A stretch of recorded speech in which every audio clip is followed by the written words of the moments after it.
Bonjour à tous, bonjour à toutes et bienvenue dans Tech24. Au sommaire cette semaine, c'est la start-up française qui a aidé à percer plus de 11 millions de documents dans l'affaire du moment, Panama Papers.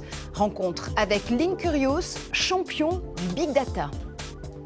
La réalité virtuelle envahit les casques et les écrans. VR, caméra 360 degrés, comment ces technologies révolutionnent l'industrie des contenus? Réponse avec Félix et Paul Studio, le studio québécois chouchou d'Oculus et d'Hollywood.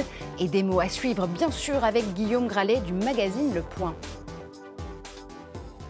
Mais d'abord, c'est le scandale fiscal du moment. Panama Papers, cette enquête sur la fraude fiscale organisée au Panama, fait tomber hommes politiques et stars du foot. Elle met aussi en lumière le gigantesque travail des 370 journalistes mobilisés pour mettre à jour plus de 11 millions de documents.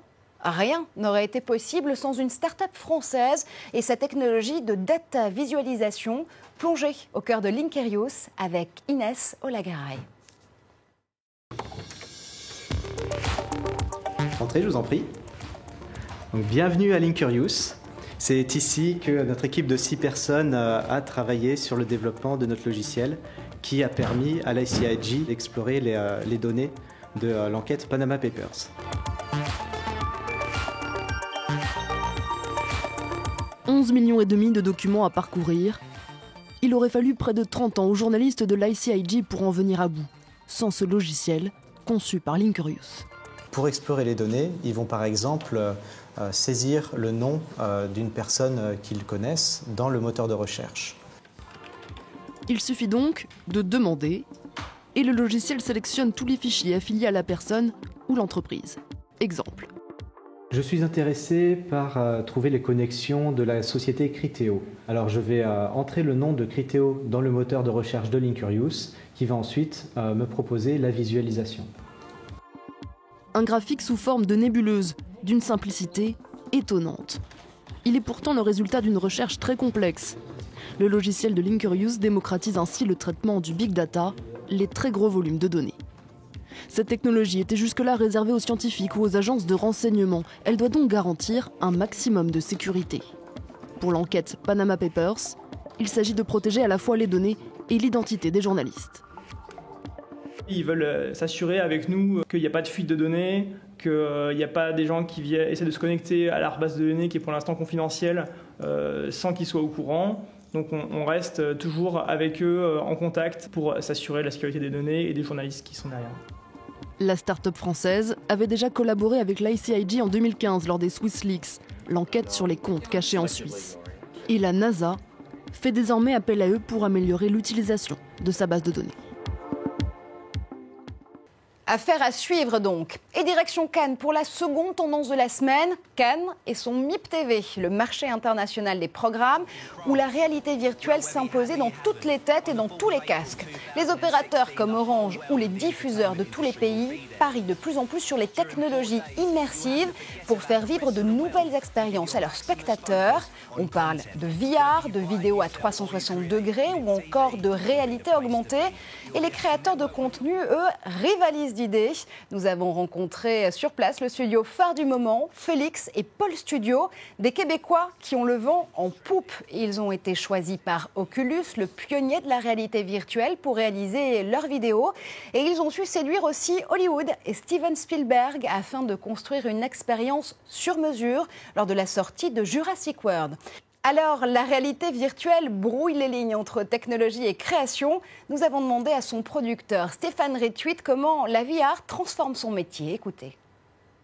Félix et Paul Studio est un studio, une création de contenu. On a développé une technologie, des technologies, je devrais dire, par nécessité. Tout simplement, quand on a commencé la réalité virtuelle en 2013, il n'existait pas de caméra 3D 360, donc on n'avait pas les outils pour créer, pour mettre en application les concepts qu'on voulait développer, les histoires qu'on voulait raconter dans ce nouveau médium-là.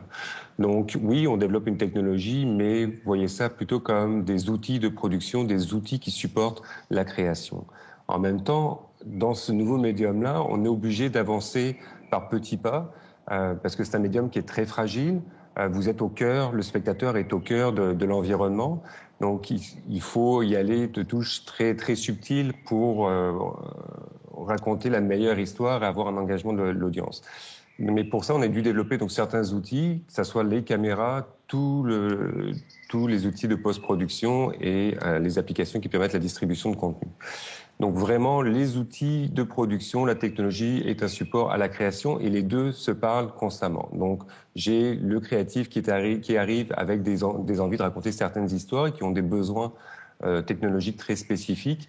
Et en même temps, donc ça informe la technologie, et en même temps, la technologie fait des découvertes à chaque jour. On pousse un peu plus loin. On a beaucoup de développeurs, de codeurs, de personnes qui font la recherche de computer vision. Et ça nous permet de développer des solutions qui, à leur tour, permettent d'informer nos créateurs de contenu. Donc, nous sommes en création de studio avec une plateforme technologique qui supporte notre vision créative. Alors, jeux vidéo, fiction, documentaire ou encore spectacle vivant, l'immersion rebat les cartes de la création de contenu. Une nouvelle grammaire de l'image est à écrire. Regardez.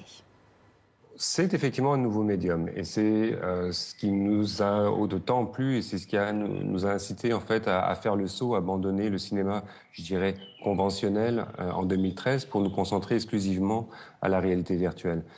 Il y a une force dans ce médium qui est assez saisissante. L'idéal, c'est d'essayer, c'est difficile d'en parler. J'invite tout le monde à essayer un casque de réalité virtuelle pour comprendre, mais vous êtes au cœur de l'expérience, donc on doit vous donner une raison pour être présent. Le sentiment de présence est très très fort. À partir du moment où toute la technologie est là pour supporter votre expérience, pour tromper votre cerveau finalement, pour croire, abandonner tous vos repères sur la réalité où vous êtes véritablement et que votre cerveau accepte la réalité virtuelle comme étant votre nouvelle réalité, à partir de ce moment-là, ça ouvre des portes créatives qui sont extraordinaires et qui développent, on a effectivement à développer un langage, mais je dirais plusieurs langages, plusieurs solutions.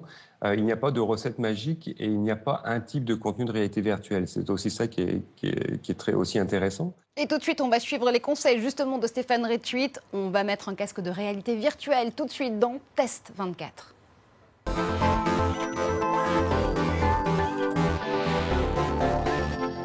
Et vous le savez, Guillaume Gralet du magazine Le Point ne recule jamais devant un défi. Séquence immersion avec vous aujourd'hui.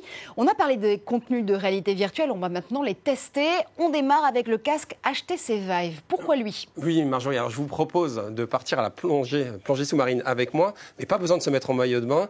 Et en guise de casque, on va pouvoir revêtir ce HTC Vive, que je vais mettre tout de suite. La vraie spécificité, avant de vraiment aller dans cette expérience immersive, aller dans l'océan, eh bien, c'est que le casque va s'appuyer sur des capteurs qu'on a mis ici dans des deux côtés du studio, mais que vous allez pouvoir disposer chez vous. Et ces capteurs, ils vont créer un espace dans lequel vous allez pouvoir vous mouvoir. Et c'est la vraie originalité de ce casque.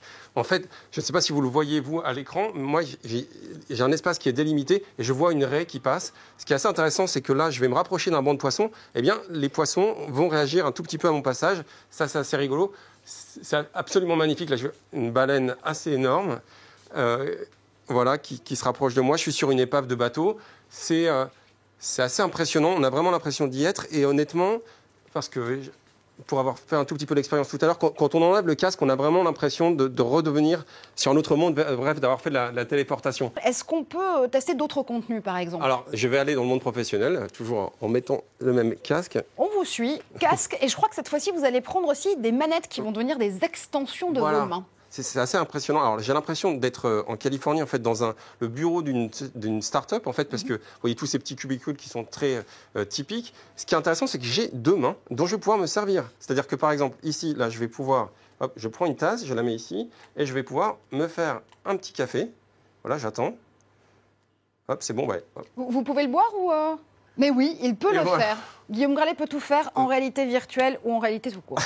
Merci beaucoup. Alors, il y a aussi, j'ai un petit peu faim, là, on est le matin, juste avant de commencer à travailler. J'ai des donuts, ça c'est rigolo. Et vous pouvez m'en offrir un ou J'aimerais, en tout cas je vous en promets un très bientôt, je ne sais pas si vous êtes là, je vous invite à me rejoindre. Voilà, donc on a vraiment, alors je peux même, alors c'est pas très poli, mais j'ai vu ça tout à l'heure, c'est assez rigolo. Je vais pouvoir, hop, téléphoner, mais je vais pouvoir aussi jeter des choses à mes voisins. Là, je ne vais pas le faire, je suis assez respectueux. Je vais pouvoir reposer le téléphone. Oui, il y avait ce petit avion, voilà, en papier. Je l'envoie, c'est un peu potache, mais... Hop, et donc, si moi je suis équipée d'un casque de réalité virtuelle, est-ce que je peux aussi, du coup, vous renvoyer un avion en papier de l'autre côté du bureau? Oui, c'est un peu l'avenir, c'est un petit peu le côté immersif à plusieurs joueurs, un petit peu comme dans Second Life. Alors, il y a une dernière chose que je voulais vous montrer, Marjorie. Allez-y. Ce sont les applications ludiques. Hein, c'est un peu pour ça que les casques de réalité immersive ont été créés au début. Là, je vais également me servir de ces deux manettes et je vais aller dans un jeu qui s'appelle Space Spirit. Je me retrouve dans l'espace. C'est assez impressionnant. Alors, je vais dire... Un Guillaume Gralet intergalactique. Ready to rock. Donc là, j'ai quand même un pistolet laser, c'est assez rigolo. J'ai vu Star Wars il y a pas longtemps. Voilà, hop, un ennemi. Hop, ça y est. J'espère que je l'ai eu. Ouf. J'ai envie de rester, mais voilà, je reviens pour... Revenez avec nous, peut-être terminer. revenez à la réalité en dur. Allez, rapidement, justement, parce que la question qu'on se pose, c'est que pour pouvoir fournir justement tous ces contenus en réalité virtuelle, on a besoin de pouvoir les filmer. Et là, il y a un nouveau marché qui s'ouvre avec les caméras à 360 degrés. Et on a un prototype d'une start-up française, messieurs, dames. Voilà, une start-up française, Video Stitch. Ce prototype s'appelle Aura, ça veut dire lumière en hébreu. Ici, vous avez une caméra qui va filmer grâce à 4 capteurs à 360 degrés. Ensuite, les images, donc elles vont être captées, elles vont être accommodées en 10 stitch. Et surtout, on va pouvoir diffuser tout cela en streaming. C'est-à-dire que cette caméra, vous la mettez au milieu ou à côté au cœur d'une rencontre sportive. Vous allez pouvoir avoir toute cette rencontre sur des écrans. C'est ce sur quoi travaille Facebook notamment. Absolument. Merci infiniment Guillaume pour nous avoir fait vivre ces expériences en immersion donc. Vous l'avez compris, c'est la fin de cette émission. On se quitte avec ces toutes dernières images en hologramme, s'il vous plaît. Guillaume, d'un mot. Alors, Comactive, c'est une autre entreprise française qui vient d'Auvergne. En fait, elle a posé tout un tas de brevets. En fait, on va laisser passer la lumière naturelle. Et là, vous allez avoir l'impression de voir sortir un drone de ce téléphone. Ce drone, il n'est pas du tout en haut de l'écran. Il se situe en bas, mais avec un jeu de reflets, eh bien, on a l'impression de faire sortir des objets. Bref, d'avoir des rendus hologrammes. Merci infiniment, merci à tous. Merci de nous avoir suivis. À très vite en plateau ou en hologramme.